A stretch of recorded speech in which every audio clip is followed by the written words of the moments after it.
Karen CEO fires old disabled man? All patents belong to him. Huge mistake. A brand new CEO walked into the office and decided an old man in a wheelchair was useless. She fired him on the spot, confident she was asserting power. What she didn't know was that every machine keeping the company alive belonged to him, and firing him triggered a collapse no one could stop. Here's exactly what happened. I used to work as an engineer at a mid-sized biotech company that was doing extremely well. We weren't some small startup struggling to survive. We were stable, profitable, and respected in our field. The kind of company where people stayed for years because things worked.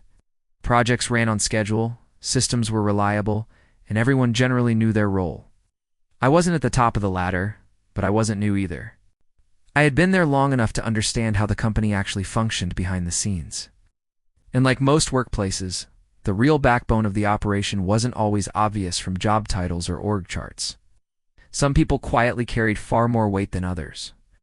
One of those people was a man everyone simply called Jim. Jim was around 70 years old and had been with the company longer than almost anyone else.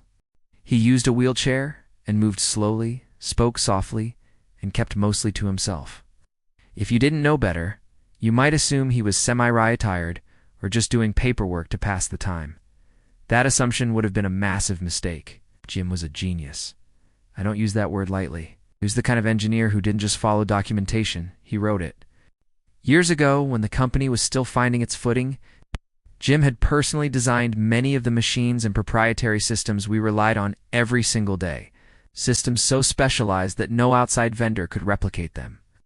Most people didn't fully understand what Jim did anymore. They just knew that when something broke, Jim fixed it. Quietly, efficiently, without fuss. He never bragged, never demanded attention, and never pulled rank. He just showed up, did the work, and kept the entire operation running smoothly. Then everything changed. Our longtime CEO retired after decades with the company. He was well-liked, cautious, and understood the technical side of the business. His replacement was a woman I'll call Karen. From day one, her presence felt different. Not confident, aggressive. It's like she believed authority had to be proven rather than earned. Karen immediately started making changes. Not small improvements or gradual adjustments, but sweeping decisions meant to show she was in charge. Processes that had worked for years were altered overnight. Teams were reshuffled. Reporting structures changed weekly. Productivity dropped almost instantly. The office went from calm to chaotic in a matter of days. Karen had a habit of walking the floor, watching people work, making snap judgments based on appearances rather than results. And it didn't take long before her attention landed on Jim. From her perspective, Jim looked like a problem. An old man in a wheelchair who didn't move fast, didn't speak up in meetings, and didn't seem busy enough. She didn't see decades of experience. She didn't see irreplaceable knowledge.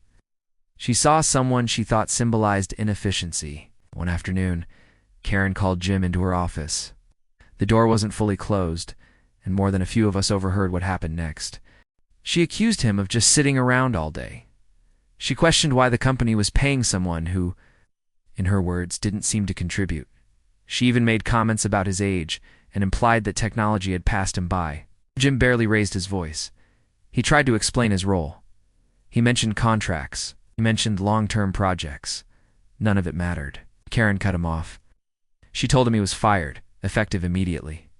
The room went silent. Jim didn't argue.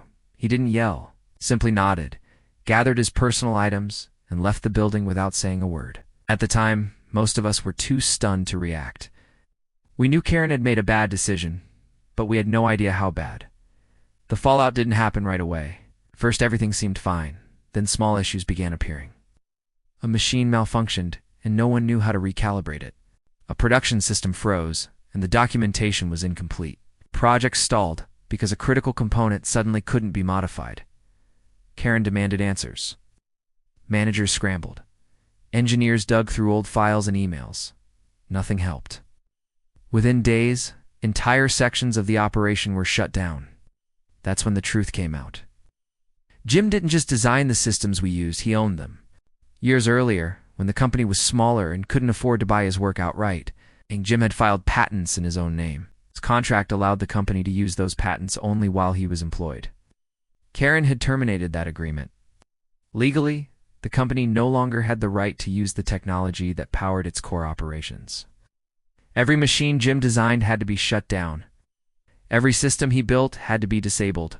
Karen panicked. She tried calling Jim. She sent emails. She sent gift baskets. She offered to rehire him with a raise. Jim declined all of it, calmly, professionally. He had no obligation to help, and he chose not to. On top of that, Jim filed a wrongful termination lawsuit.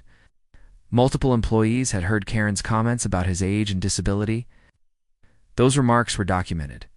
The case was airtight. While the lawsuit moved forward, Jim accepted a position with a competing company. A competitor that was more than happy to license his patents, use them to overtake us in the market. Our company's losses quickly reached into the millions. Projects were canceled. Clients walked away. The board of directors launched an internal investigation. Karen went from untouchable CEO to public liability almost overnight. Within 3 months of being hired, Karen was forced to resign. The company never fully recovered. Many employees, myself included, left before things got worse. Meanwhile, Jim thrived. His work powered a competitor's success, and his lawsuit ended in a significant settlement. Looking back, the lesson is painfully clear. Karen saw a wheelchair and an age number. She didn't see value. She didn't ask questions. She didn't listen. And in her rush to prove authority, she destroyed the very foundation she was supposed to protect. Sometimes the quietest people in the room hold the most power, and firing them without understanding why they matter can cost you everything.